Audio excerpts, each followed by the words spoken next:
l'orgue est de l'air qui passe dans des tuyaux. Ça, c'est le principe fondamental qui existe depuis fort longtemps, puisque 3 siècles avant Jésus-Christ,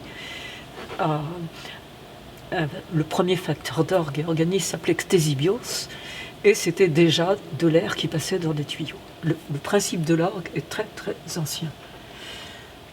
Plus un tuyau est long, plus le son est grave, plus le tuyau est court, plus le son est aigu.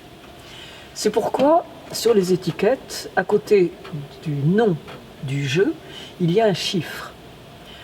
Le 8, par exemple, je prends la montre de 8, les tuyaux sont en façade.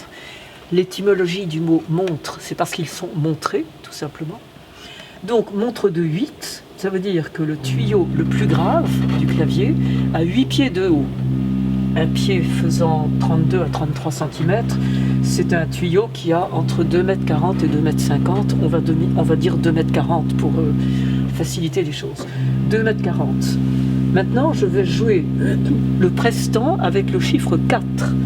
Alors, la même note vous donnera l'octave au-dessus. Il n'y a plus que 1,20 m de long. Maintenant, nous aurons le chiffre 2 pour la doublette. La doublette, voilà, l'octave au-dessus, il y a donc à peu près 60 cm. Et maintenant, le chiffre 1 pied, il y a donc une trentaine de centimètres. Donc 30 cm, la note la plus grave du clavier, donc la note la plus aiguë du clavier, ce sont évidemment des ultrasons.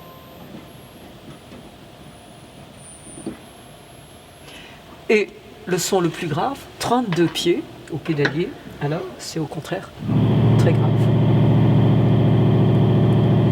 Donc l'orgue est un instrument fabuleux parce qu'on peut avoir des sons extrêmement graves jusqu'à des sons extrêmement aigus. Donc ça nous donne une panoplie de hauteur de son et de timbre. Alors ce qui change la hauteur du son, nous avons bien compris que c'est la longueur des tuyaux, et ce qui change le timbre, c'est la forme des tuyaux. Par exemple, si je joue la montre, bon là il faudrait le voir bien sûr, les tuyaux sont cylindriques, et si on joue par exemple la flûte à cheminée, la petite flûte de 4,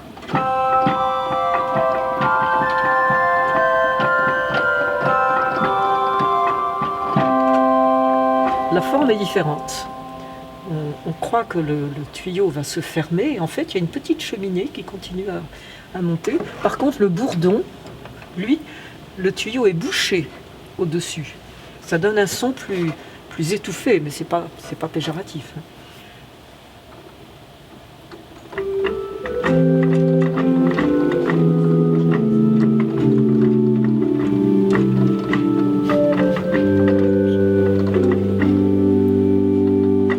Le son est plus feutré que la montre. La hauteur du son est la même, mais le son est plus clair avec ce tuyau qui est ouvert, alors que le bourdon, quand le tuyau est fermé, le son est plus... En fait, cela s'explique, c'est parce qu'il y a simplement une harmonique sur 2 qui passe dans le tuyau.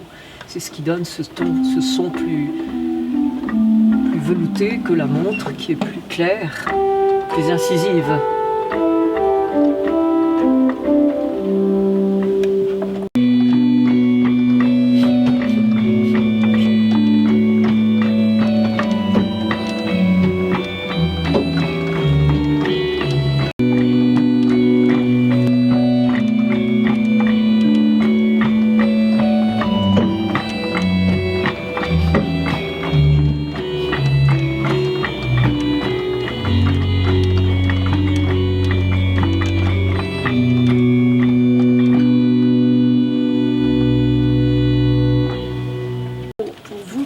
Gouverne, planchettes, qui ont des ouvertures.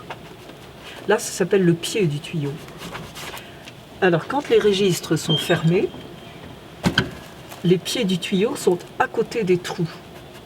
Donc, quand on joue, on ouvre la soupape, là, on l'ouvre, mais l'air ne peut pas passer dans le tuyau puisque le pied est fermé.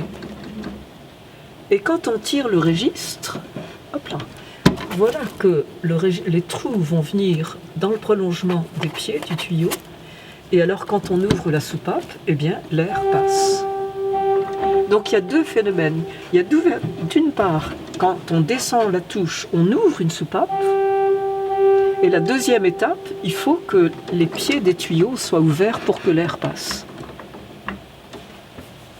Ce qui fait qu'on peut jouer en clavier muet